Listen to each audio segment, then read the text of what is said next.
What are you doing? What? Where'd you go? Nowhere. I'm right there. I never moved. I'm right there recording. I'm in the booth. Remember I said we need to... You said, we should put a little mini fridge in the studio. And I said, yeah, that's a great idea, but I'll stay right here and I won't do anything. I won't go anywhere. I'll just keep staying right where I'm supposed to be, in my booth. Professional. Welcome to the Deadzone podcast. Deadzone is the sci-fi tabletop miniature skirmish game from Mantic Games. And now, here are your hosts Rob Harper and Jack Pike. I am your announcer, William Randolph Wintergreen. Welcome to the 58th episode of Deadzone the podcast for mid-July 2016. In this episode, we have a very special guest, and I'm not going to ruin who it is. As always, you can go to deadzonegame.podbean.com to see all the pictures, or you can go to youtube.com/c/Deadzone the podcast for the video version of the show. And now, on to the episode. And welcome to episode 58 of the Deadzone podcast, a very special episode where we have a very special guest. But before we do, we got some news.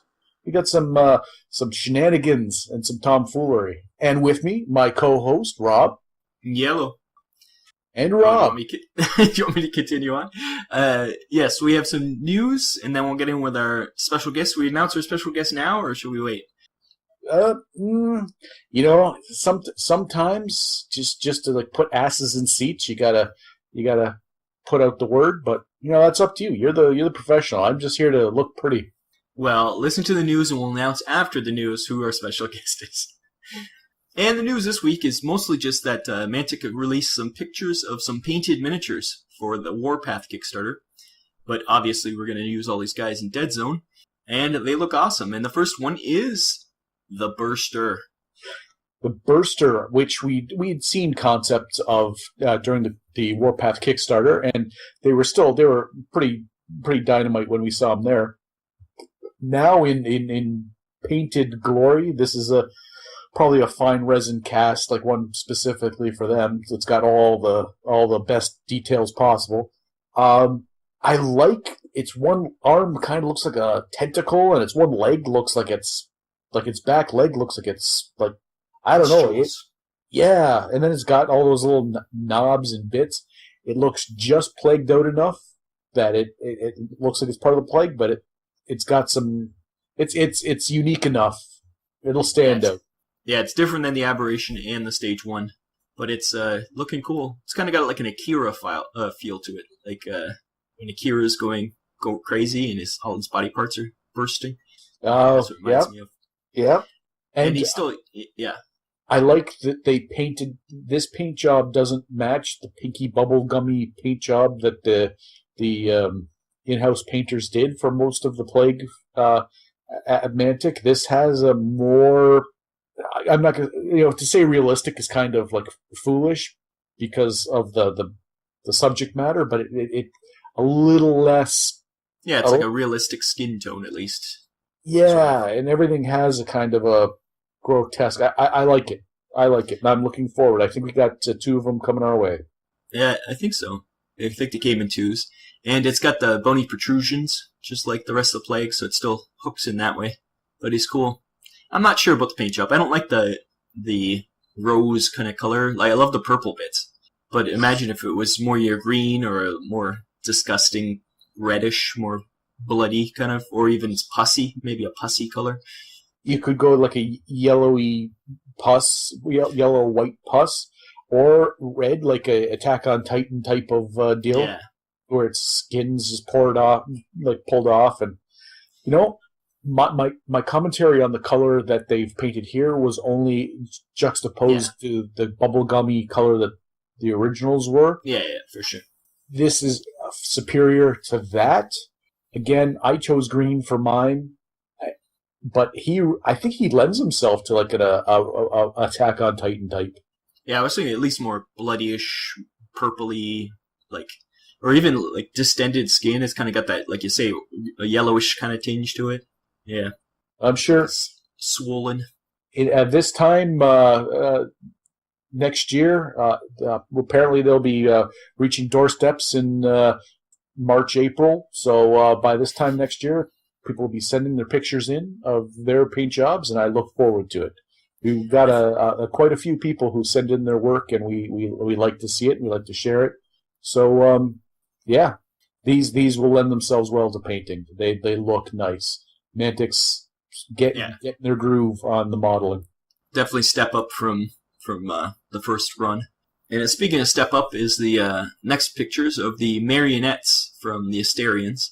And we've said all along that these are better versions of the ciphers, and they look really nice. I don't usually like edge highlighting, but I think it looks really good on these guys.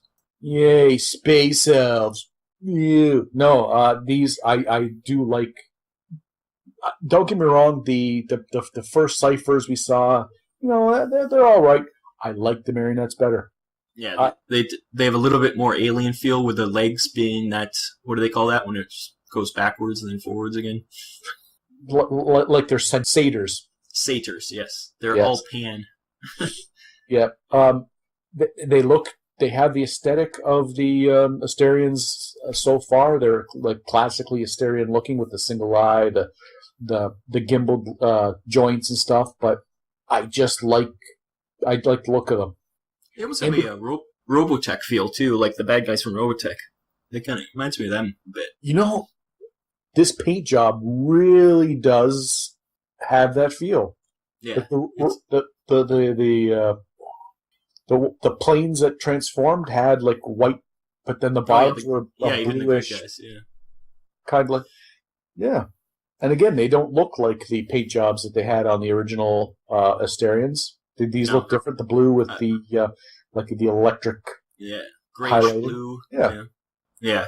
I like this a lot better. They did like tan and tan and black or tan and blue before.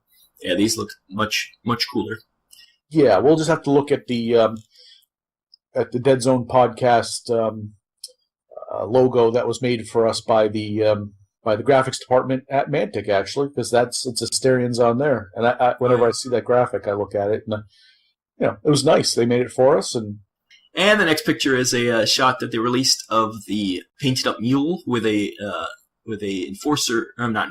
corporation soldier on the front.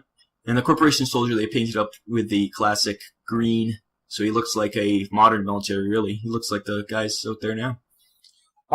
I like that they added. I don't know that particular model it doesn't come with it, I don't think. No, it's just an example of it.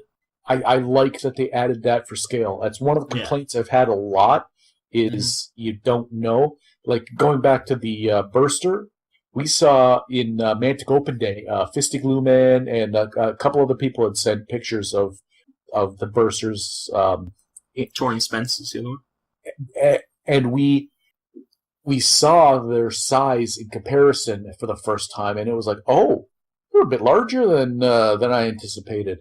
And when you look at this picture with the mule and the soldier beside it, you look and go, that's a pretty big model. Yeah, he's the tire is almost up to his shoulders, pretty much. So, yeah, it's bigger than I thought it would be. Actually, I thought it would be more. Well, it's hard to say scale, but yeah, it's a little bit bigger than I thought it would be.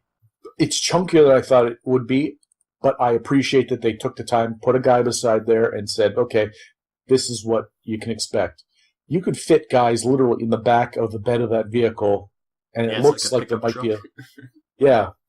So, yeah, that's good. I'm looking forward to it. Yeah, that thing's going to be awesome. I can't wait for that.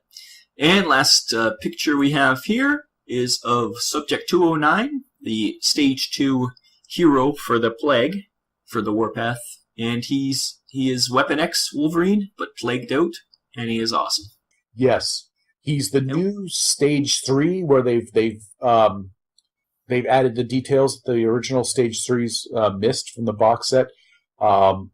It's the way they've went, but he's got that Weapon X helmet on the top. He's just missing the cables. You remember the iconic Weapon X pictures had these cables coming off the helmet, and Yeah, I guess I have the action figure, actually, and it's got all the cables all over it.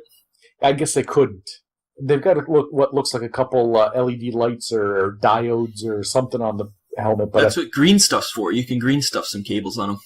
Make it look like the Weapon X, but I know he's going to be a hero of some sort. Yeah, hopefully they give us what they promised, that he'll have stats for Deadzone. They've got to. You can't start isolating the games. You can't build up a universe with when you can shift the pieces from one game to the next and then not stat it up, because he doesn't look outrageously different than a Stage 3. That helmet and that little thing attached to his hip, but well, they said in the original thing that he was a Stage 2, so he might be bigger. He might be bigger than a Stage 3. Once again, we don't have scale, so we won't know. So what if he's part Stage 2, part Stage 3? Like in between somewhere? Somewhere in between with that. He's got to be intelligent enough, because Stage 2s aren't intelligent. They have Rampage, and they're not leaders. But so he must be intelligent enough to be like you say, in between, where he's got the brains of a Stage 3, but bulk of a Stage 2, maybe. He does look like a Stage 3 to me. Like he does look like Stage 3, unless they're retooling the Stage 2s as well, but I don't know. I'll only go so far as to say he doesn't look wildly different but they all don't have to. I would rather get a couple of releases like this where it's, okay, you want another set of fists? Do you want this hero? Oh, he's got a cape on and a little helmet. Yeah, okay. I like him. I'm looking forward to seeing him, and maybe someone can tell us, if anyone from Mantic's listening, what the dealio is. Because again, without scale. Yep, we'll have to wait for him. I think he's one of the ones coming to us from the Kickstarter in September. I don't think he's delayed, so that's good. We'll see then.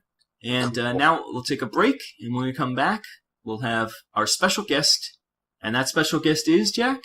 It's Coach. We haven't heard from him in a long time. Coach is back. Coach. What? No. What?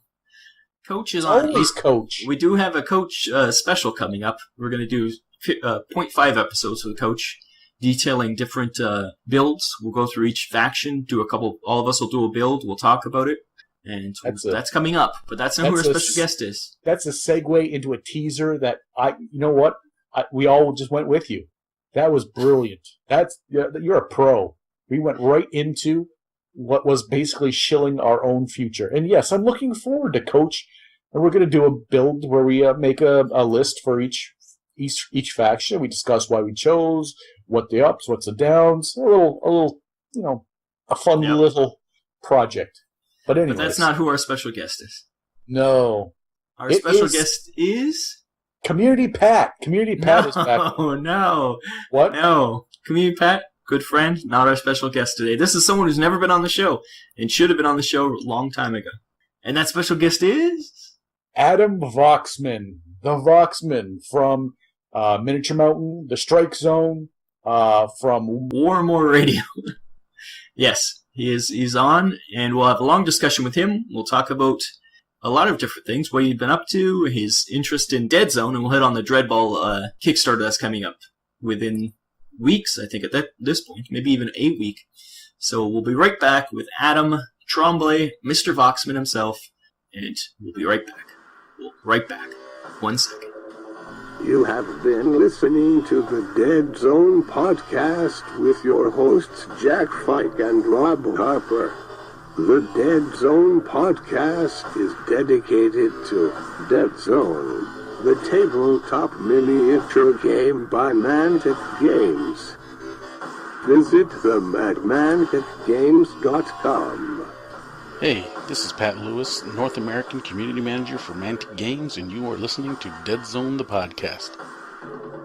And now our special guest we have this episode is Adam Tremblay, Mr. Voxman of Strike Zone the podcast. I like to call it everything the podcast. And War More Radio and Miniature Mountain. What's the other one? You have another one, don't you? There's too many. Too many podcasts. It's like too many. All the great podcasts. Yeah. Well, welcome to the show. How about you introduce yourself to the audience? If everybody's heard of you, but maybe just a few people haven't heard of you. Please introduce yourself. I'll even do a special Deadzone the Podcast intro. Welcome, everybody, to the Deadzone the Podcast. I'm Adam Tremblay with Jack and Rob. That's the proper names. And Yes. we are here, and we're talking about Deadzone and Mantic products and having a great time. Thank you for having me. You're welcome. Glad to have you. It's overdue. Should have had you on a while ago. Yeah, I'm surprised that we've done lots of promotional stuff. Yeah, we just never had the opportunity to talk yet. Yeah, you got busy there with your schooling. Oh, oh man, that's yeah. It's very, very busy. So should I go into detail, I suppose? Okay, so Sure. So yeah, basically, for those who don't know, I've been taking a digital communications and media program, and it's in a town that's about 11 hours away from my current hometown, which is it's a long way to go. So last year, from September till about April or May, I went to school, and I've already been through school before. I'm a certified elementary school teacher in addition to this. I had a bit of a change of a career path because I love teaching. It's awesome. That's why I did the podcast. But just wasn't really a fan of the bureaucratic side of things. So I just, decided to something that I was really passionate about, which is podcasting and digital media and stuff like that. And the way that the program works, it has a journalism side, but it also has like a PR, marketing, advertising / communication specialist side. So that's going to be the second year. But basically, yeah, schoolwork got pretty intense, pretty hectic. I was going for a couple major scholarships that were available, and it took a lot of my time and energy to do that. So I, buckled down. And usually with these sort of things, something has to go to make something else better. And that's kind of what happened at the early start of the year. And it's a shame because, the desire to podcast has always still been there. Like, I didn't want to stop podcasting, but I kind of was, unfortunately forced to because of, just my marks, and wanted to get the best marks that I could get, which I did. I very much, while I didn't get the scholarship, I got top 5 out of the 100 people that submitted. So I'm happy about that, and a lot of other things. And in the meantime, for the summer, I don't really talk too much about my professional life, like outside of podcasting, but I worked for a community newspaper here, and it's been keeping me very busy. And it's been hard to get back into the podcasting swing of things because, again, schedules, just being busy all the time, and just, when you do have that free moment, it's hard to, like, if you haven't been doing podcasting for a while, it's hard to keep that motivation going all the time. So I'm glad to finally, slowly getting back into it anyway. Yeah, that's the major thing is once you stop, it's hard to get going again. Mm-hmm. And that's the biggest thing. Yeah. Not just that, but how do you get time to hobby, to enjoy what you want to podcast about when you're that busy? Exactly. And I've been trying to take a lot of time to do that as well. Like, I've been building a lot of, Deadzone stuff and Deadzone terrain. And I'm glad that the second edition came out because it actually got me really fired up to play Deadzone, because I had a bunch of the first edition stuff. This is a story that's told numerous times of, like, had the stuff, played it a couple times, it was on the shelf in a box somewhere, and didn't have a whole lot of, like, desire past that. But then the second edition really has got me super excited for playing the game and getting it started. It's just hard to find locals that don't want to play 40K or War Machine. So I'm just like, oh, hey, you want to try this out here? I got this box of plastic stuff, and then I shake the box. Well, the good thing about Deadzone, especially a new one, is it's like an hour game. It's nice and quick, so you don't have to not too much time to dedicate for a demo or something for people. Yeah, I think the hard part, it's not necessarily the willingness. It's not that it's not there for people. It's just it's the time and the mental investment is the hard. That's always the biggest hurdle when it comes to trying to bring a new game into a new area. And we've had a lot of kind of issues with our local game store, and the communities, even though it's there, it's a little fractured and all over the place. So it's very difficult for me to find people that constantly want to play, but I'm slowly working at it. And again, I haven't been around either, so it makes it even harder. Yeah, that's a story I hear all the time, though, in all different places all around, especially the States, is that it's just hard to get people to try something new or to not do what they've been doing, either if it's 40K especially, but even other games like, say, War Machine. And, like, even though it's a totally different game, it's hard to get someone playing something else. And I think the most important thing is I don't feel bad for, like, because a lot of people, when they realize that they can't get a regular game of it in as much as they want, they get really depressed, and then they sell it right away, right? For me, I don't really have that with either game, for either Dreadball or Deadzone, because for Deadzone, the terrain really, I mean, again, regardless if you play the game, the terrain is amazing. It's I'd highly recommend it just for the terrain alone. And then also the Dreadball teams, they're small enough and compact enough that it's easy enough to teach that game and to bring it around. I just wish I could get out of the only demoing stage. I'd like to do more higher level play, I guess. Yeah, it's when you hear things like what JP and Pat are doing in Chicago, it's like they get to so do, jealous. Like, yeah, it's like they're doing campaigns for Deadzone, they're doing tournaments for Dreadball. Like they have a great community there. But yeah, both of us are in the same boat. Like we don't have that kind of community around us. Luckily, I have Jack to play with, but yeah, you need to find your Jack. Yeah, and that's always the story. Is that it's a very common thing, especially for Canadians, that people don't realize, is that our major public centers, even though we have only a couple of them, they're fairly widespread, right? Like people don't really realize that this conversation is like it's 2 weeks for me to drive to get to Rob's house, and probably even longer to get probably to Jack's house. Not that much farther, but yeah, with time zone changes and all that. So people don't really realize the distance and just how far. Like the country's so regionalized that communities don't even know other communities exist, right? Yeah, for sure. Like we know more about American communities than Canadian communities. Yeah. Yeah, we don't have games stores around here. That's our main problem. Yeah. So you need that kind of community. But we got the online community, which helps. Well, I don't know if you guys have been getting this as well, but I get a lot of people who say, thank you for putting out these shows and for keeping the community active. And because they get to keep involved with the hobby, even though they're like us, where we don't have people necessarily readily able to play games. They still feel like they can be involved by listening to the shows, by commentating, talking about it, and still be involved with a community. And I think that's really important as well. I think for sure. Yeah, we like to think that we're not on the inside track with Mantic in any way, shape, or form. We have some contacts, but really we're the podcast for the fans. We're like the voice of the fans, and we don't have Ronnie on talking, and we don't claim to be like heavy rules people. We're just one of the guys that you go and play with and hang out with, and we just chat, and that's nice. And so far we haven't been booed or hissed, or I haven't received a bomb threat yet, so that's a positive. Yeah, I definitely, that's one huge thing about the Mantic communities, is that the communities have been very positive. I've been a part of so many miniature gaming communities, and I think part of it's got to do with the size. Like, we're relatively still small, but everybody is very supportive, and like Jeff Burbage puts like a bajillion posts on Dreadball Fanatics, so there's very passionate people that are in the hobby, so that really helps keep the motivation going. Yeah, we get the same with like Coach and Tyler from Deadzone. Mm-hmm.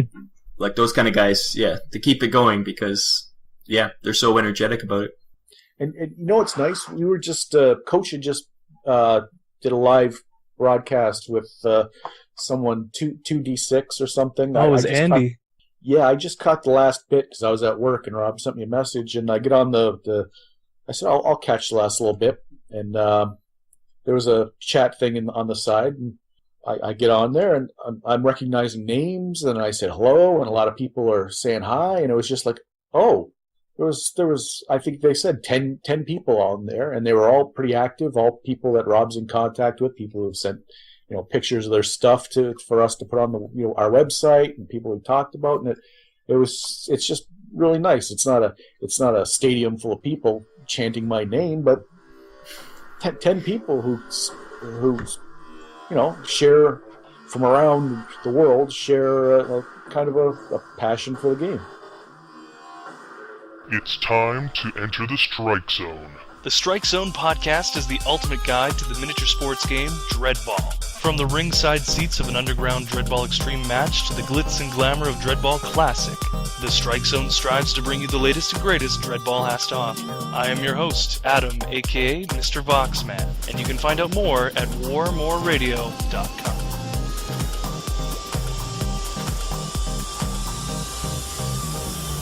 Hey, this is Jack from the Deadzone podcast, and you've been listening to the Deadzone podcast. With Jack from the Deadzone podcast. So much Deadzone podcast, it'll make you vomit. So let's get into more specific stuff. We'll talk about Deadzone first, then we'll go to Dreadball, because, yeah, Deadzone's the show. So, have you gotten many games Well, I mean, it makes sense. Have you gotten many games in with the new rules? Like, you're saying you don't get much chance, but have you got a chance to actually play it out, at least, to see how it goes? I have had a few times. I've mostly done demo level, so like 100 point. I've created a bunch of variations of because again, they didn't provide combat patrol stuff for the other factions. So yes. I kind of arbitrarily made some, especially for the Plague is very difficult because you get a lot of stuff on the table. So you're like, that's a little overpowered for that combination. But yeah, I've been slowly doing that, and haven't gotten higher than 100 points at this moment in time. But Deadzone is such a... I've been trying to figure it out, Rob, and maybe you can help me with this, is that... See, Deadzone, it seems like a game that I shouldn't like technically, just because mechanically how it works. Because it's very... there's a lot of dice rolling, there's a lot of interesting rules, interactions, and stuff like that. But for some reason, and I think I've kind of nailed it down why I think I love the game so much, is just the way the terrain interacts with the miniatures themselves. It's the first game where I really feel like I'm playing a three-dimensional miniature war game where, yes, you can play things like Infinity that have terrain, and 40K you can put guys on terrain, but you never really interacted with the terrain. And I feel like this is one of the first games that kind of really gives you that freedom, and I've really enjoyed that. Yeah, I think Mantic was smart to release that terrain with the game, the original Kickstarter there, because it is like an integral part. If they had released the game without terrain and been make your own terrain, I think that it wouldn't have worked as well. I think they were very smart that they came up with this cube system and they made all the terrain fit that cube perfectly, but you could still use it for other things. Mm-hmm.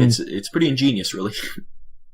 And did you play many games of the first Deadzone? Like you said, you played a few, but I've played a few, not so much. I think for me, what kind of grated on me was the like what a lot of people said is that it was kind of overly complicated. Yeah. To do simple things, you needed it was kind of that problem I had with some of the things with the first edition of Dreadball, is that to do one thing, they took one mechanic and they tried to make it do everything. Mm-hmm. And it was over encumbered and really just not a fun game mechanic. With the cards that they had. I love the stat cards. I still think that's a great idea, having those. But yeah, definitely not that the action cards are bad, it's just, kind of listening to what Coach was saying, you do a bunch of rolling and then somebody play card and makes that half an hour of rolling just obsolete, right? So yeah, that was a major issue.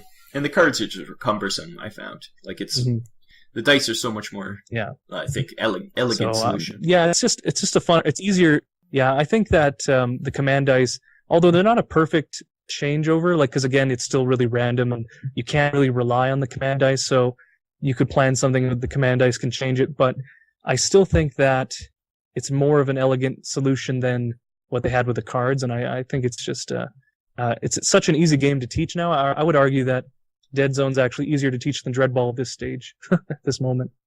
Yeah, I would say that too. And you're a rules guy. I remember when we went to Adepticon, you were buying books for games you'd never played just because you wanted to read the rules. Yeah. And Love so books. These new rules, you like the new rules that came out for Deadzone? Yeah, I'm a huge fan. Actually, a little bit of a spoiler here. I don't know if I should say this. Let's see. Okay. Let's see. Secretly, again, this is all because of my spare time has been very limited. I've had this huge desire to, this is kind of an exclusive here, to make a Deadzone podcast about kind of specifically, though, very similar format to the Strike Zone, where I kind of take it as the rules individually and kind of talk about why they may be the way they are from my interpretation.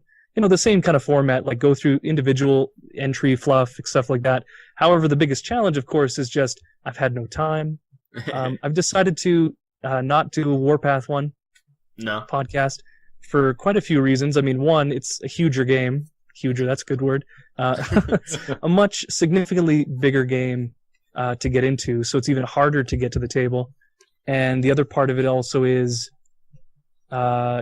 it's just, do you want necessarily to paint like 200 plus models? So for me, it's because I love big armies, but yeah, it's an interesting game, but it's going to take a while. Yeah. And for that podcast, that's a great idea. We've always said that you should be doing that because that's the stuff we don't do. Like, that's exactly what we don't do. Yeah, but again, this is more of just, I'm still in the planning stage. It's not something that's going to come out like next week or anything. It's something that could come out, a year from now. So anyone who has, an idea to do a podcast, you definitely should do it because both games are fantastic. You should definitely do podcasts. That's right. More the merrier, for sure. Yeah. I mean, I always wanted there to be other Dreadball podcasts as well because, having ideas to bounce off of and to have that community and that sort of interaction like what we're doing right now is so crucial for motivation and for just making a cool community. And like to say, it's great to have things that cover all different areas. Because right now there is a lack of rules discussion or tactics discussion. Nobody ever talks about that for Deadzone because that's not what we do. So and if you heard it on a podcast, then maybe they would also think about it, and they would also.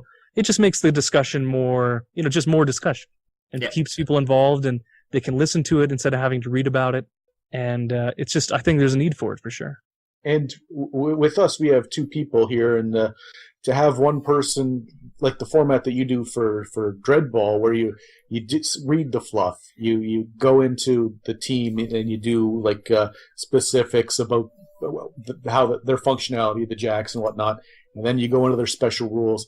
Our format doesn't allow that because Rob would be sitting there reading the fluff, and I would be here, I don't know, probably making rude gestures to try and distract him or just drinking too much beer.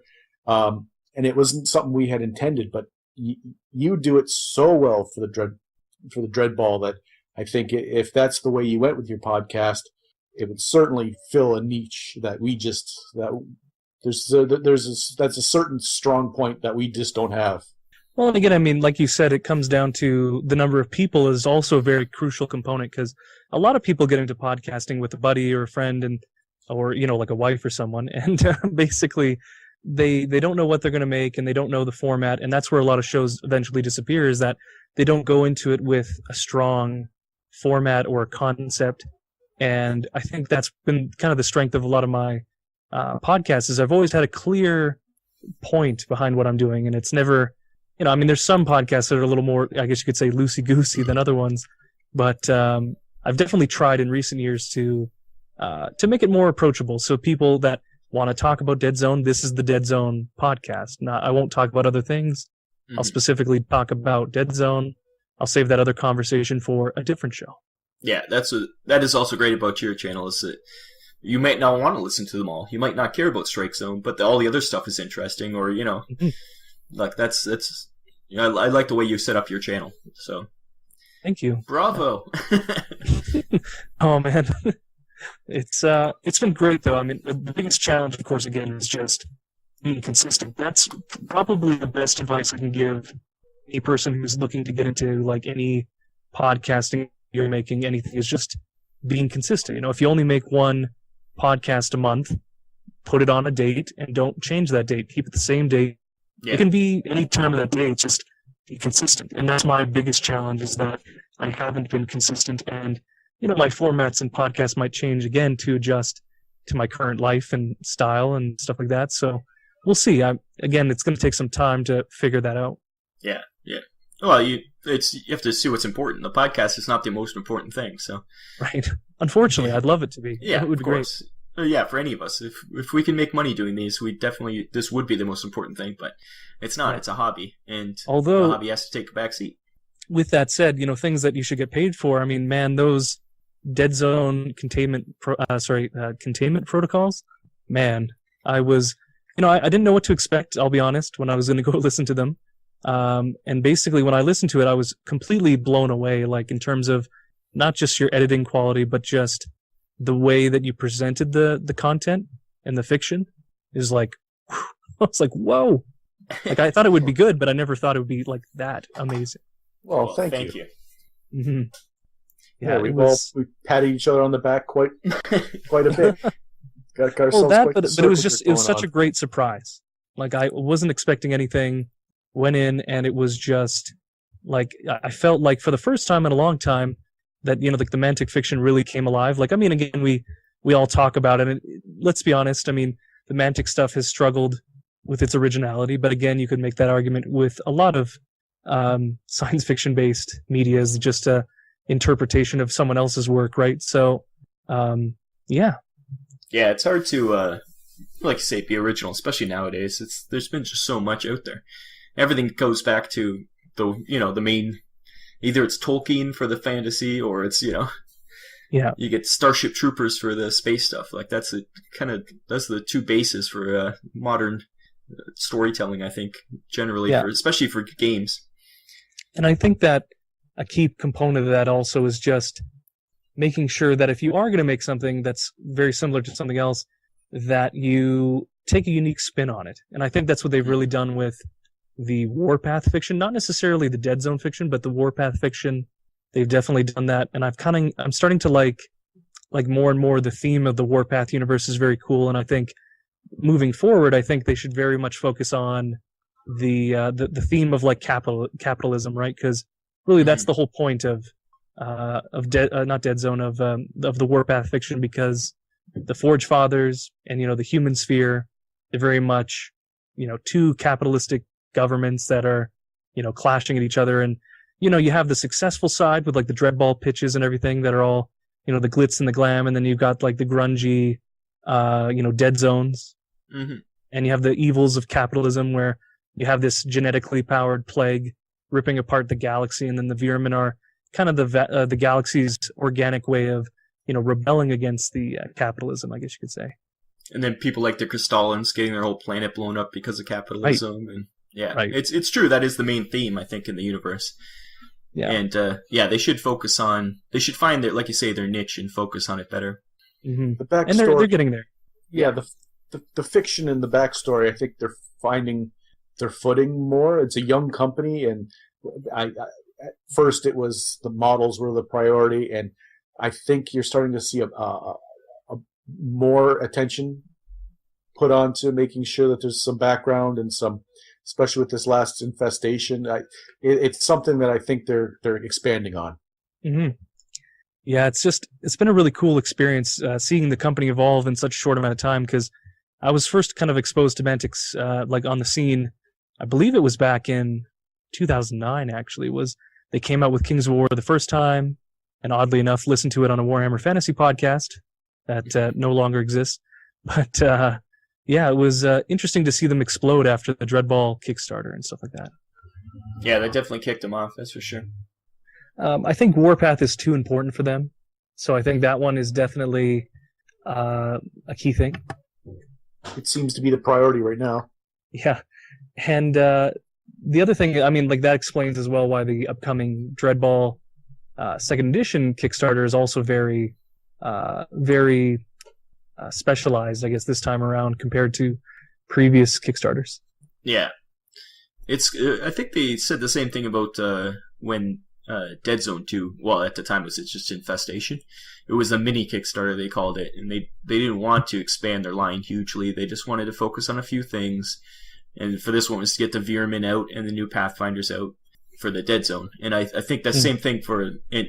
That is going to be the focus, is to get all the rules into one book, so that you don't have to have 7 seasons it's at right now. Yeah. I'm definitely contemplating. Like, I've never done a Kickstarter, let alone a Mantic Kickstarter, but I'm having a hard time not considering the Dreadball one that's coming up, because again, like you said, it's a smaller Kickstarter. It's not a huge one, and for me, it would be super beneficial because then I'd get the stuff, at a timely fashion. More so for the rules, to be honest. Yeah. Because the sooner I get the rules, early and, yeah, it's a lot easier to do that. Because not that there's no shortage of Dreadball content. That's definitely for sure. There's way too much even for me to cover. Right? Like Extreme, like I barely even touched Dreadball Extreme. Yeah, And you're just getting through all the different factions right now, right? Like all the teams. So many. Yeah. So many. Although they're not super complicated. Like I think a lot of people get worked up about, oh, there's too many teams in the game, blah blah blah. But really, I mean, what do you need to know? Like you just need to know that he picks up the ball on a 3+, and they might have a special quirk. You know, like maybe they teleport, maybe they don't. Like it's not compared to some of the other games I've played, like, you know, even Guild Ball or even War Machine and Hordes, where everything is like a special character. I think it's okay. You could have 40, and I'd still know how to, you know, to figure out what a team does. Yeah, they're not that different. No. And the strength of in Dreadball here is it's not a passing game. It's a running game for the most part. It's the mechanics are there. It's just the special rules and the flavor for the teams that make it different. But I do understand that some teams there's a balance issue. The Z's aren't necessarily in the same category as the say the Nameless. So yeah, there are things to know, but mechanically, pretty basic. I think the biggest challenge for that game in particular is that they still want everything to have a unique feel, but they don't want it to be, you know, lost and too samey with all the other teams. So that's going to be interesting to see how they balance them and how they go about it and stuff like that. For me personally, I think as long as they take a good long time practicing it and making the teams, because originally I think, like you said with the Z's, they were designed more as kind of a fluffy, characterful team, not necessarily like top, you know, competitive. And even after they do the rebalancing, there's still going to be teams that are, you know, top of the heap, teams that are bottom, but hopefully the distance between them is a lot shorter than it used to be. Do you think it's vital that all the teams are like competitive, balanced? Anyone, you know, has a shot, or do you not mind that some teams going in are going to be full of tomfoolery and hijinks and a fun to play team, while others are like the team to beat? Is it important balance for you? For me personally, I mean, balance is an interesting conversation because really what you're talking about is the perception of balance really is what's happening. I mean, yes, there are things that are very clear and very obvious, but for a lot of things, like if you look at any game ever made, you know, things being unbalanced in a single-player game, it's not a big deal, right? Because in a single-player game, you're not having another person interact. It's very direct, straightforward. In a two-player, multiplayer game, we really stress balance because it's all about preventing or limiting negative player experience, right? So that can come in many forms, and sometimes it's not as clear as looking at the stats and, well, this is clearly unbalanced because this stat is this. Sometimes the imbalances can show up in terms of like how they interact or how many of something you have, or, you know, do you get too many dice or do you not get enough dice?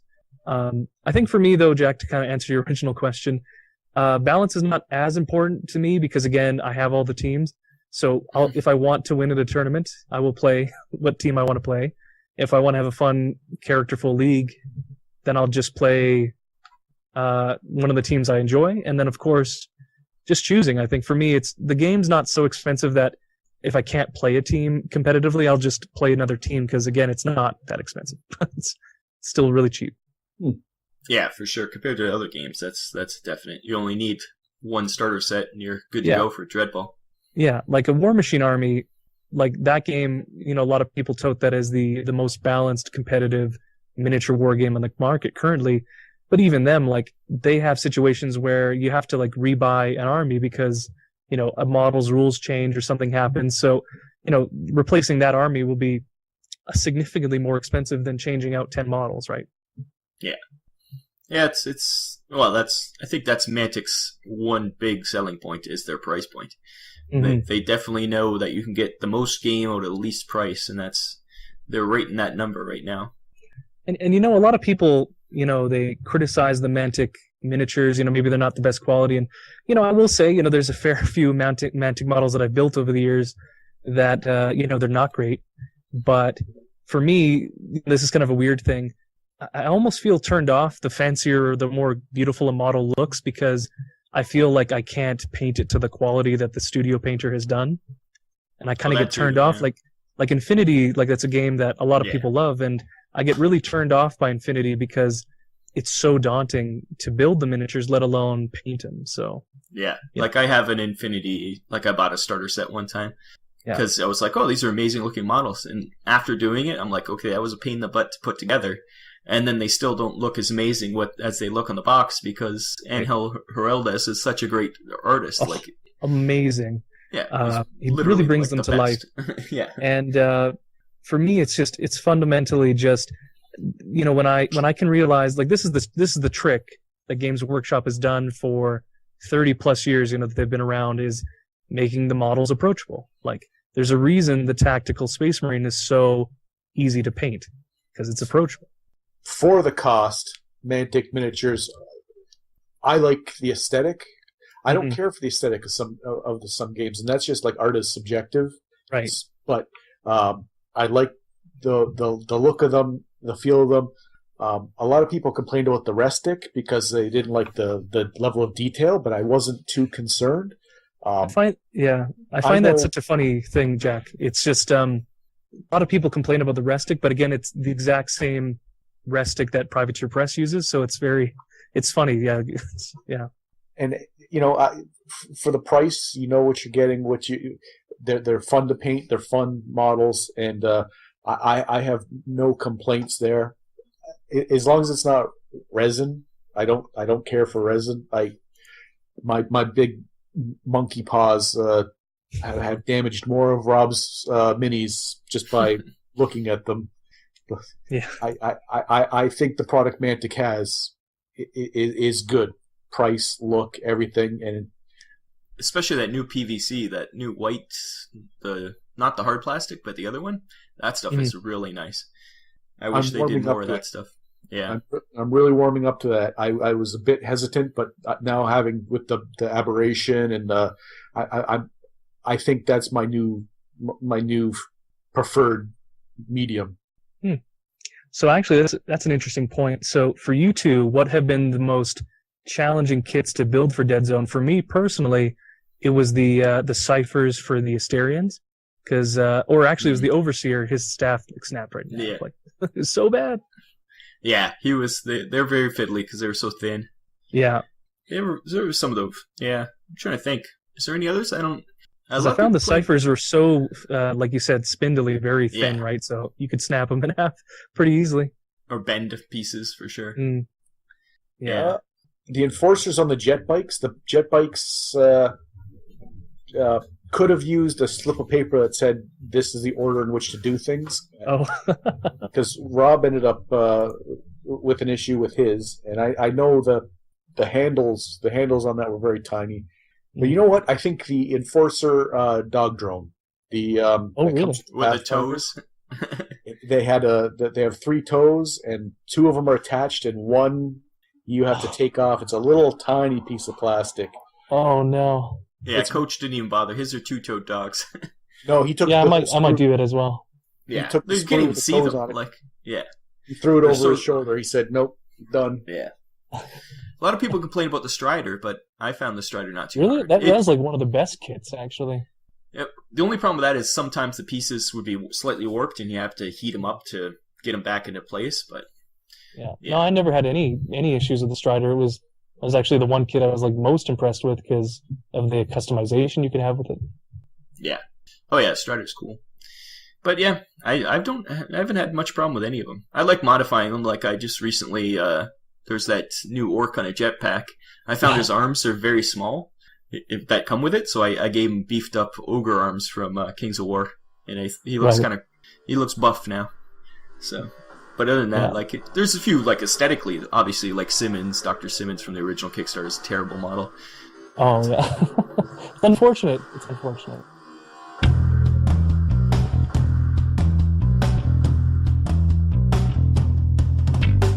FOG Andrew and the coach here, and we would like to tell you about our YouTube channel, Family of Gamers 777. Family of Gamers covers the hobby from topics like airbrushing, painting, building, converting, unboxings, interviews, and much, much more. We go over in-depth tactics and battle reports of games like Deadzone, Warhammer 40k, X-Wing, Kings of War, and Wild West Exodus. So go over to Family of Gamers 777 on YouTube and become part of the family. Welcome back to Coach and Friends, and today I'm joined with Roberto and Jake. So out of all the factions that are available at the game, do you feel like, I know that they added customization to Deadzone, which wasn't originally there for some reason, but with the new way the game is designed, do you find that there's a particular faction where the customization kind of hurts them because they just don't have the models to show that customization?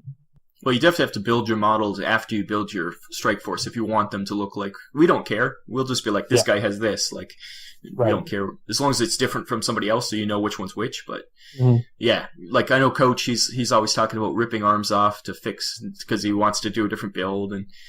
But, yeah. I don't know about actually customization. I know the Plague aren't great customized art. There's not a lot to customize on them, is there, Jack? No, they the first box set came with the specialists, the Type 3 specialists with the boomstick, and it's not called the boomstick anymore, but and the HMG. But for the most part, there's no real need to be swapping kit with the Plague.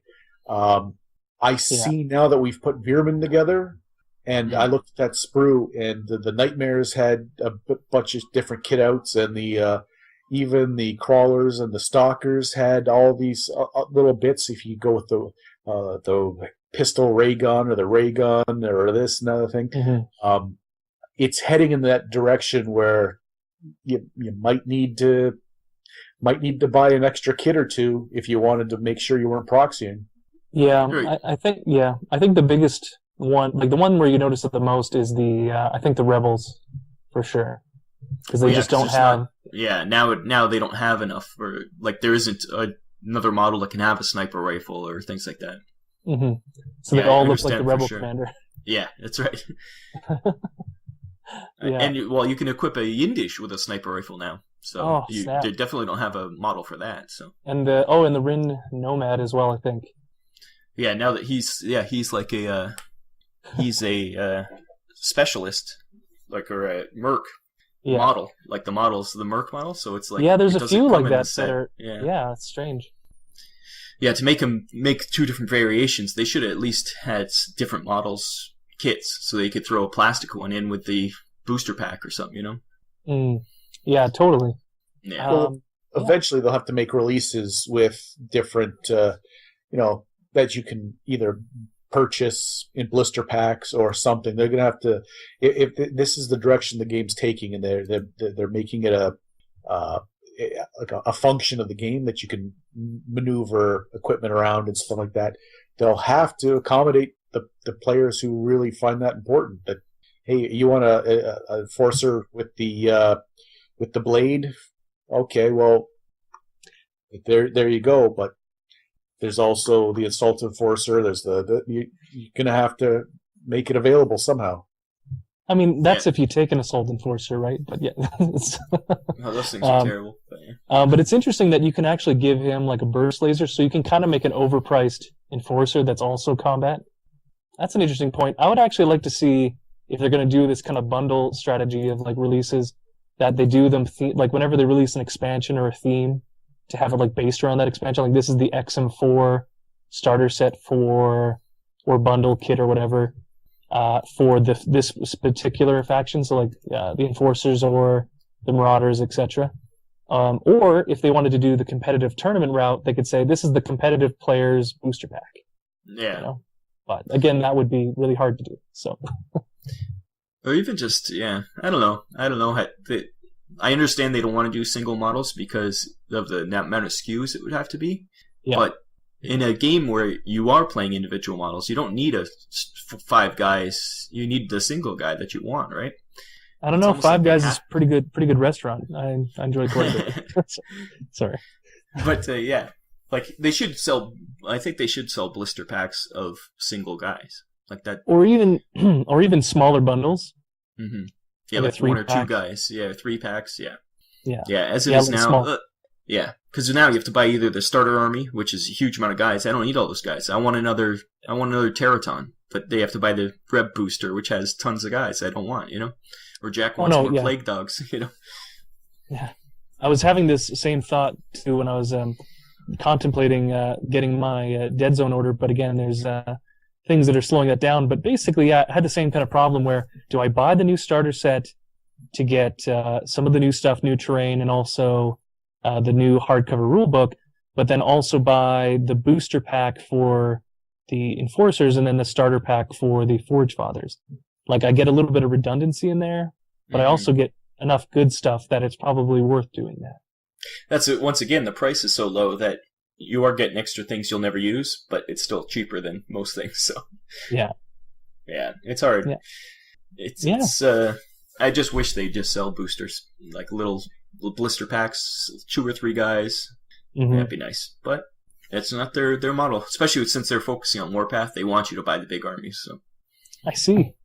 I think we also had some questions as well, Rob. We only had one question. That was from Tyler Schultz. He asked, "What's your favorite Dreadball team?" Because he said you've probably never said it. It's tough because you don't have one. Yeah. Is that... Well, probably. Well, actually, the thing is, I enjoy the teams all kind of for their own specific reasons, right? So for me, I never had like an individual attachment, like I'm only a Marauder player, or because again, the podcast kind of forces me out of my comfort zone. Like I can't like be only a Marauder player if I'm going to talk about other teams. But I would say aesthetically, this is very challenging, especially. I think aesthetically, I love the Mechanite team because again, you could visually do a lot of different things with them. Yeah, a lot of customization with those guys. Yeah, and I know they're going to be completely changed again here in the second edition because that'll be the first thing people take the Nerf hammer to. I thought you were going to say the Zor that you liked aesthetically. Well, I mean, I do like the Zor, but I also remember the nightmares of building the Zor, cleaning the Zor. Yeah, they were. I only have a few Zor models that I got in crazy boxes, but they were tough. Yeah, the Zor are definitely a favorite. I would definitely put them up there as a favorite or tied with the Mechanites. Favorite mechanically, I would say the Adalorna because I like the idea of a team that can phase through other teams. Yeah, they're pretty interesting. And they're super easy to like that's got to be like the easiest Magic team now to put onto the table because it's like put on the base. Yeah. Well, not even like a lot of them are just one piece. So yeah, you put them on and then you just put a wash onto them and boom, you're good to go. Yeah. And you mentioned the Mechanites and that they would probably be facing the Nerf cannon. There are two teams that are like a buildable type situation where you actually like choose which limbs your Jack's going to have, and they've got 2 different mechanics to do that. The Mechanites being one, and which do you think is going to change so that they're both kind of the same? Because they've got to distill that kind of thing down. What's your thought on building the teams that you have to like put the limbs on? And I really love the idea that you can have these 2 teams that are fully customizable. I kind of wish the entire game you could do that. So like all the teams. Okay. But obviously they didn't have the resources for that at the time. The other thing too is that I think the one that'll change, like this is assuming that they change at all, or if they, if anything happens to them, I would imagine that the Mechanites would be the one that changes to match more of what the mutants are like. I thought so. Because it's just a slicker system. Because I don't know if you've tried to make a Mechanite team, but they are mechanically such a pain. We had to do spreadsheets like that. Yeah, I remember that. Yeah. Yeah, Jeff Burbage worked it out. Like, he had this, and it's like, wow, that's too complicated. Yeah, and there was, like, certain loopholes and things that, like, created extra points where they probably shouldn't make extra points. And, yeah, it's the one team that if you go to a tournament, you would have to, like, always explain to the tournament organizer, okay, I have this build, and I have this combination of things, and, like, oh, no, this is pointed wrong, and it's like, no, it's not. And it's the whole argument of, like, did this person actually... point their characters right. And I think the mutant version is super simple. If you put on, like, you can't have two unique players. They can't have two players that are clones of each other. You have to have two different players, like with something different. But you pay for the upgrade once, and you can add more upgrades, but it's even more expensive. It's a really simple system. And you can just go to town on one of your players and go light on another one. It's a lot less finicky and a lot more, I don't know, a little loosey-goosier, but easier to work with. So do you think it would be a benefit to the Mechanite, the mechanics, and the way they're to go in that direction? Well, and I think the other advantage of the mutant system is that it's a lot more generalized. So, for instance, when you put an upgrade on something, you don't have to necessarily show it exactly the same. So, like a clawed hand, for example, there's a lot of interpretations of what a clawed hand is, where with the Mechanites, it's very specific. Like, no, if you have the Wrecking Ball, you get this. If you have, like, this. And I think that was the problem, is that the Mechanites were too straightforward. Like, they were too specific, where they should have been more general. Like, if you have sort of this arm, you could still write in the rules that you have this ability, but it's not as restrictive on, like, how you build the model. Yeah. Like, there's very, Yeah, because for the Mechanites, you had to have a head, you had to have arms, you had, like, everything was separate, right? Mm-hmm. And everything had special rules, and that was really the problem, is that, like, literally every component had special rules, so that was a little overkill. The combinations were crazy, yeah. We want to thank you, Adam, for being on the show. Thank you very much for having me. It's been awesome. And everybody should go to Warmore Radio. It's on iTunes. Yeah, and, I should explain subscribe. this a little bit. Yeah. Yes? So the name change, I'm so sorry. It's been the worst. It's been the worst thing to deal with. But yes, so if you want to find the podcast for the Warmore Radio Podcast Network, you can go to either the website, you can find all the links there and download them directly, or you can go to iTunes, like Rob was saying, and you can check out all of the shows that are available. If you want just the one big feed, there's the Warmore Radio feed, but if you want individual podcasts like The Strike Zone or Mini Talk, or what was the other one? Miniature Mountain. There we go. Mini Talk's the one I forgot. Yeah. And that Deadzone podcast that'll probably never happen. You should go check it out. Or subscribe to them all, because I don't get download them, paid. get us You should do numbers it up. Numbers. It's all about the numbers. It's all about the numbers. And which one? The Gaming Snowball turned into which one? The Miniature Mountain, and mostly because I thought that kind of reflected what that show was more about, and also because I wanted to turn the website into Miniature Mountain eventually as a different brand. Because Warmore Radio, unfortunately, is a great name. I love it, but it doesn't really describe what the podcasts are about. And I felt that Miniature Mountain as a website name would have been perfect, but there was a lot of baggage with name changing apparently behind the scenes that I had to deal with. It's a good name, and it's a good name for a show too, the Miniature Mountain. So and we still might do that, but like in the future, like we might just make a new website and still have it called Miniature Mountain. But for the time being and for the foreseeable future, Warmore Radio. Yep, and everybody should go to it. And thanks again, Adam. And we'll be right back after this message. It is time for a brief message from our friends at Iron Watch Magazine. Do you like Mantic games? Do you want to read about your favorite games in a monthly magazine? Have we got the offer for you?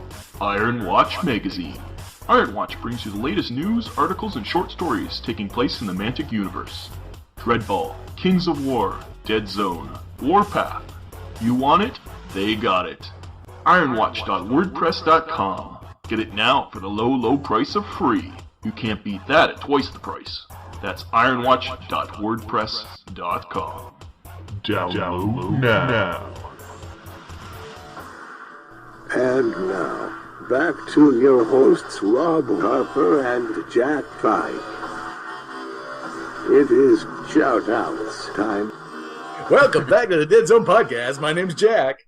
I'm Rob, and that was a great interview with Adam Tremblay, Mr. Boxman. And Yes. we thank him for being on. I think, Rob, you kept this on point. We stayed on topic, and we learned a lot. And I think he's going to have to come back, because there's still more I need to talk about. We were hampered by our 1 hour runtime. Yes, we'll be over that, I'm sure. But Yeah, it was a great talk, and once he gets more games, and hopefully we'll talk about him about future things, and especially if he does start up that Deadzone podcast, doing the like he does for the Strike Zone, because we will enjoy that a lot. We'll push that for everybody to go listen to. But now, back to the show. Yes, back to the show. We have stuff to do. We have to shill our T-shirts. We have to sell out to our sponsors, and then you have to talk about your side projects, and then we have the bit ado. Yes, we do have a shout out though. Oh, you mean actual show? Okay. And this shout out is to Allan, a.k.a. Igotskils, a.k.a. DustyNewtminiatures, and he does have a YouTube channel. We'll put the link to the YouTube channel on our podcast. You can go check it out at deadzonegame.podbean.com. And he sent us a lot of pictures of his ribs. And you know what? When you said that, a.k.a. Dusty Newt Miniatures, I read that as Dusty New Miniatures. And I was like, how do your new miniatures get dusty? Why would he name himself that? That makes no sense. But yeah, it's Dusty Newt Miniatures. So my reading comprehension... There is a T in there, I believe, yeah.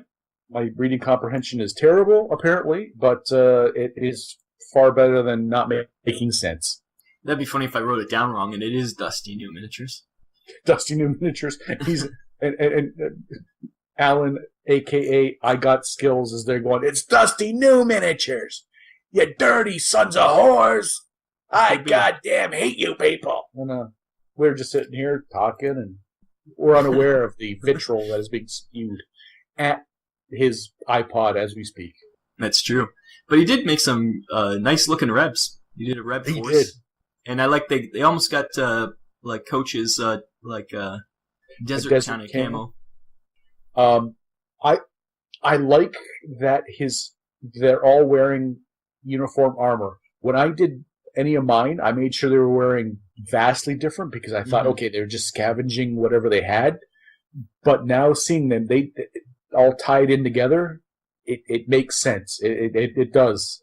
Yeah, it looks cool, and they're like a nice cohesive force. And he also used a Strider from his Strider that he made there is a Dreadball Giant. It's the Giant, so he's slightly smaller than a real Strider. But I personally have used the Iron Ancestor, whatever the Dwarf Dreadball Forge Strider. Yeah, whatever it is. I don't even know the name of it in that. I don't know if it is an Iron Ancestor. His name is Stuart. I use Stuart as an Iron Ancestor, so it's cool someone else is doing the same thing. And so we'll tell the first picture we got is a Sphere, a Yindish, and a Sorak. He did get the Yindish and Sorak colors mixed up there. But I love the blue he used for the Sphere. Yes, nice crystal blue. It looks like I think you could go either like a gray shark type. Yeah, I think that's what I did. Yeah. But he went with like a blue, like a fish, like a cichlid or something, like a aggressive fish color. I like it.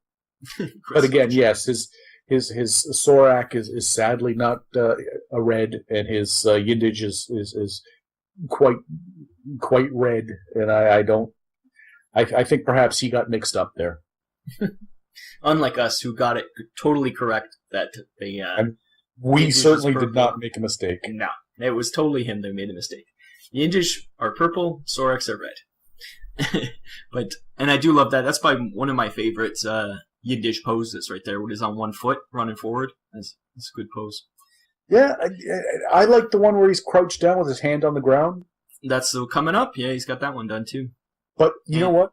The paint job's fantastic. The paint job is like a 10 out of 10. I'm not going to... But the bases... I don't think he's finished the bases. He's not done the bases. You know who would lose his full mind over seeing that? Coach. Well, yeah. Coach loses his full mind over everything, though, so... That's true. That's true. Okay, I digress. That's the water is wet, the sun is the big yellow thing in the sky, and Coach loses his mind. Yeah. Is that human? Is that Obi-Wan Kenobi? Yes, it is. Yeah. And then he's got the Jodwan Medic, which will never be used in game, but he's painted up quite purple.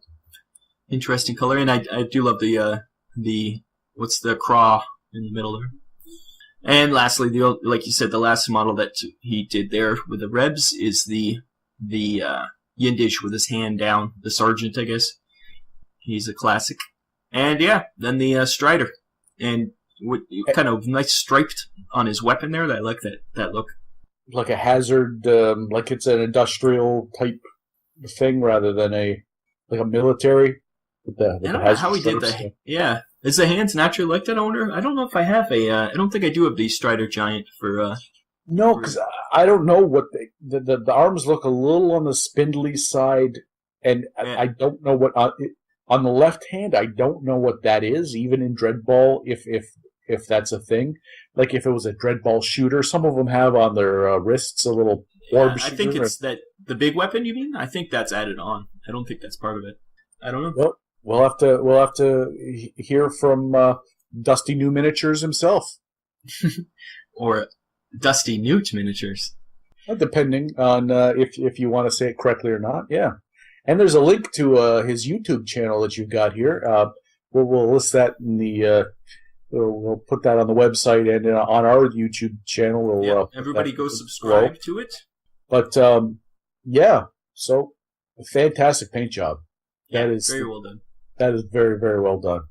I am subscribed to him. He's almost got as many subscriptions as us. So we just hit 100. Yeah, I'm pretty impressed. YouTube is not our forum. That is a subsidy to what we do. That we're entrenched in the podcast realm, but YouTube as a secondary avenue for people to enjoy our what we do. And 100 is where I was like, okay, I would be happy with, and we reached that. So thank you, one and all who are watching this right now.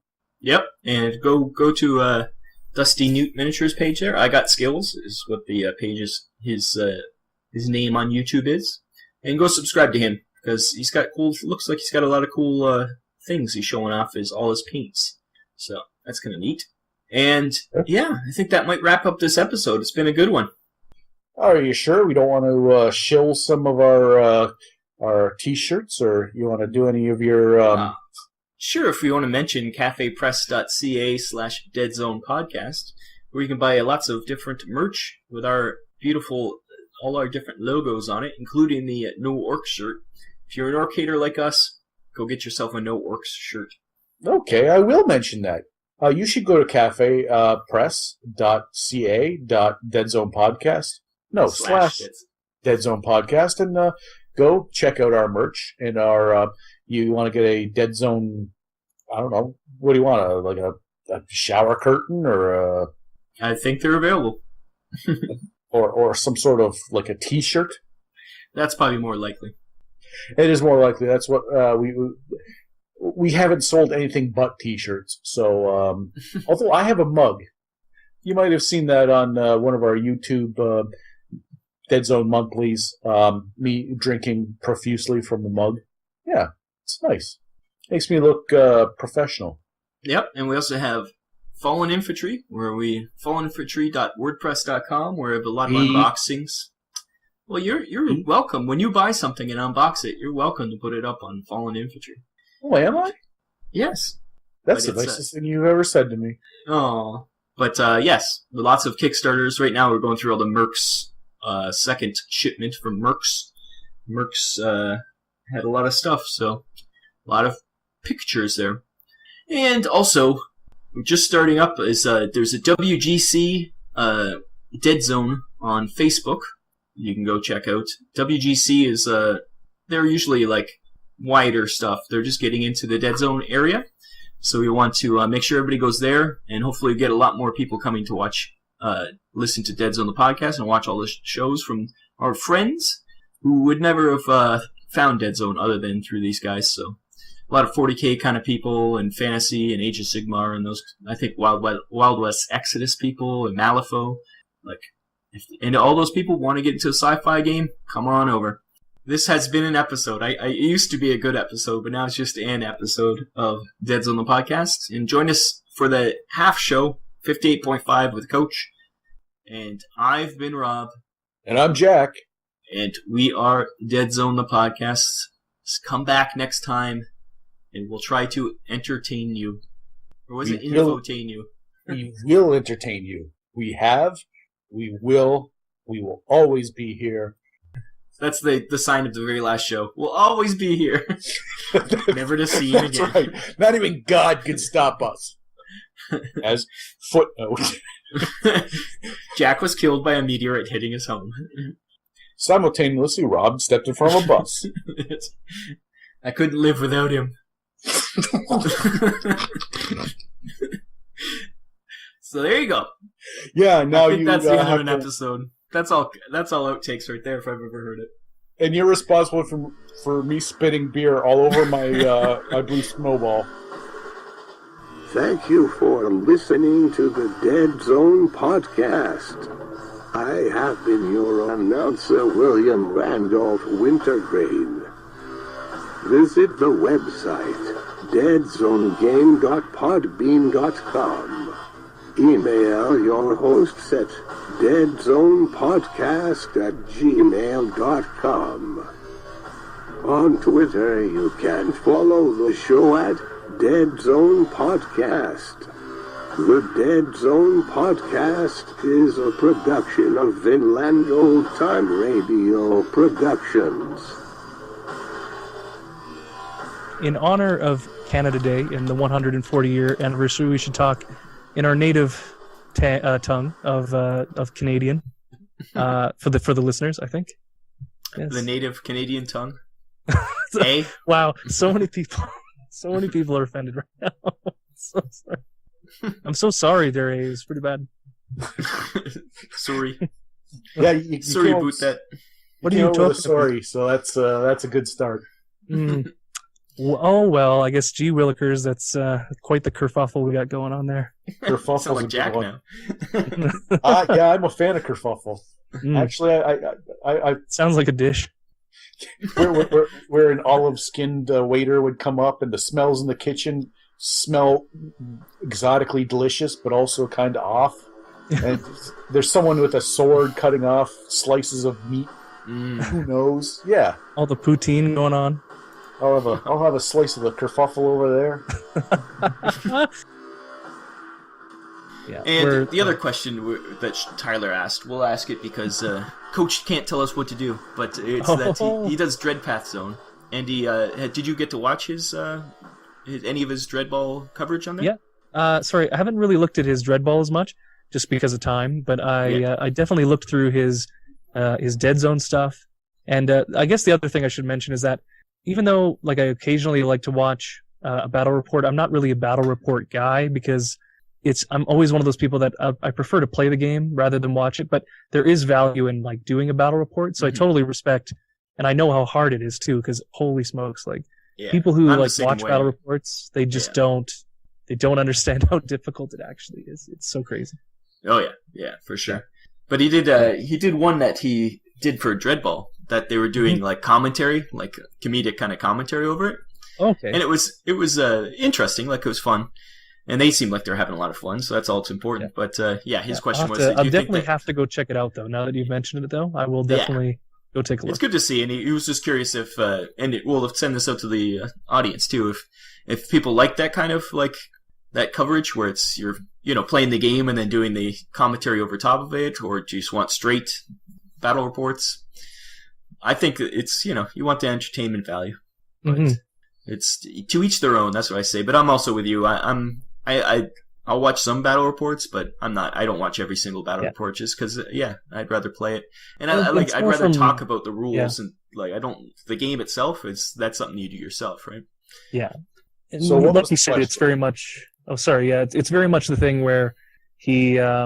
It depends on what you get out of it, because again, some people do it for entertainment value, but then other people, they get it for the information. I'm more on the to get informed side of things. Yeah. Yeah, I'll watch it for a game I don't know how to play, just see how to play it, But yeah. The question, Jack, was it was actually since Adam never watched it, it doesn't really work. But he was curious what Adam thought about it and if it's worth continuing doing those kind of commentaries. Oh, okay.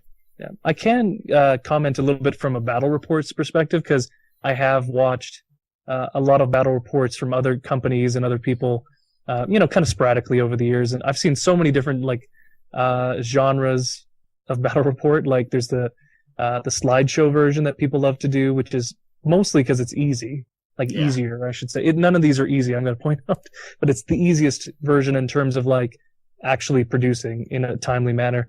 Then everything from that to the ones that people literally spend months taking a battle report and editing it so much that it's seamless. But I guess at the end of the day, it comes down to what you're getting into the the YouTube space for, right? If you're trying to get into the YouTube space for money, miniature wargaming probably isn't the best place to start necessarily. No, sure. Mostly because all the people who make money doing videos on YouTube specifically about miniature wargaming are very few and far in between, and most of them don't get their living from YouTube. They get it from the subscribers and having a paywall sort of system. And I totally get that. I totally respect their decision to do that. For me, I don't personally like that system because it actually discourages new people into the hobby in the form of how do you rationalize what goes behind the paywall, right? How do you determine which content is more valuable than other content? I'm a huge believer in, a lot of people don't like ads, but that's probably the most consumer fair version that we have, right? So, I mean, for me, again, if you're in for money, probably not the best choice, but definitely should try. Not, again, we're naysayers, but but if you're in for the hobby and you do it because you love it and you just, you're not expecting to get any money at all, period. And if you do eventually, that's fine too. You can transition from that if eventually, right? Because that's what happened with Beast of War, right? They did that for so many years as free stuff, right? Mm-hmm. But with regards to Dreadball, it's really hard, right? Because miniature wargaming is already a niche, right? And then you're finding a specific game which is even more of a niche. And especially from a company that's smaller like Mantic, it's very hard to get views. But again, people are interested because the games are growing, people like it, and if you love making the content, you should do it because that is the best way to get out there, to get the conversation going, and also just to have fun, right? Because again, you're building and making these videos for fun. I think again, we've learned a lot of from the program that I'm in. We learned a lot about filmmaking, which is it's been a big eye opener because now when I look at YouTube videos, I'm like, oh, why? And not specifically miniature games, but just YouTube in general. So now I'm getting really conscious of what people do. And I mean, the best advice I can give is if you have a format and way of doing your show, the only things I could recommend to make it better is just keep in mind, the rule of thirds with a camera, which you can Google, and also make sure to use a tripod as much as possible because shaky cam really, I don't know about you, Jack, but shaky cam can really take a person out of the experience. Well, I think that's a in big movies to imply some things. It's an interesting effect. It makes I think was overused and now is faded away. But I think if you're making a video on YouTube or something that's a smaller scale, I unless that's your brand, unless you've marketed it, unless that's what makes you distinct. Again, if that's your goal, if that's your gimmick, if you're running around doing horsing around with the camera in your hand, okay, but I think that's a good start is to get the and camera, sit it down, frame yourself properly, and not make everyone seasick. And it's really hard too because I've watched a bit of Tyler's Deadzone podcast. Not Deadzone podcast. What am I saying? Deadzone battle reports. I said the same thing last month. I said the same thing about the fact that he was on the Deadzone podcast, and and he's on the Deadzone podcast. Well, he is here, right here. He's just in the back. Sorry, Tyler, get out of here. That's 2 months in a row. Get out of here, you bum. So, always lurking around. You can get really cheap tripods. For some reason, it was really hard to say, but the tripods. At Best Buy, you can get something under $50 for a small one that you have for a camera. You put it on, and you set up your shots like Jack was saying, and you have it like that. It's hard for Deadzone because Deadzone, you want to have that model eye view, and if you have to constantly take that down and reset it up, that would take a really long time. So I think you can get away with a little bit of that shaky cam. Just again, hold it as still as possible. That's the key. Yeah. But then if you go back to those establishing shots, I think that would really even makes it even better, like more amazing. It's all about making it easy for you to watch. Like if it's shaky cam all the time, I just won't watch it because it's not easy for me to pay attention to that. Like I'll be like seasick. So it's whatever makes it easier. Yeah. For the record, Tyler has really done a phenomenal job of like keeping clean production. And I mean, like, he's definitely still learning, and I respect the heck out of him because it's not an easy thing to make a battle report. It takes a lot of work, a lot of time, a lot of effort, and it's a very thankless job. So I want to really say, Tyler, continue working. You're doing a great job. I still will watch your videos and support you. Nothing should be taken as negative in terms of, we're not bashing is what I'm trying to say. The other thing, too, is just, again, for podcasting and also video making, the best thing you can do is watch as much different content and videos and podcasts as possible. Like, I've listened to, I don't know about what you guys listen for podcasts, but for me, I've listened from everything from Blood Bowl podcasts, which are amazing, by the way. You should listen to them. There's some great ones out there. And, to like War Machine, to history podcasts, just a whole variety of things because I want to bring something new to the table. And the only way you can do that is by looking at what's out there and seeing how can I add something unique to the experience. And I think same thing with video making, see how people do their battle reports. Because again, there's so many ways to do them, right? Like, there's no right or wrong way. It's just, how do you want to present them, right? Well, there you go. You have been listening to the Deadzone podcast. And now, a word from the fine folks at Vinland Old Time Radio.